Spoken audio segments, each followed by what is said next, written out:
કે આવતીકાલ 11 વાગ્યા સુધીમાં લેખિત બાહેધરી ન મળે તો 31 તારીખે આખા ગુજરાતના ખેડૂતોને અહીંયા ભેગા તો કરીશું, પણ જે સિંઘમના દીકરાઓ આજ સવારના દંડા પછાડે છે એને કહીએ છીએ 35 વર્ષનો યુવાન એક સાતીનું બટન ઉગાડીને તમને કહેવા આવ્યો તમારા દંડામાં તાકાત હોય મારો.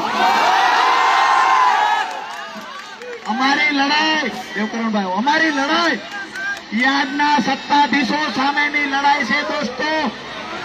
આ લડાઈ જે વેપારીઓ કરતો કરી અને ખેડૂતોના ખિસ્સા કાપે છે એની સામેની લડાઈ છે દોસ્તો.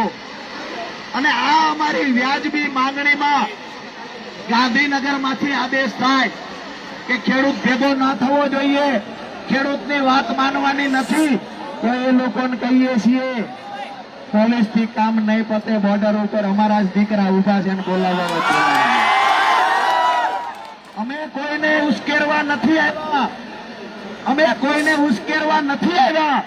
અમારા ગામડે આવીને જો અમારા જગતના બાપને નળવું બદલવું હોય તો 20 વર્ષ લાગે છે એ આક્રોશ વ્યક્ત કરવા માટે.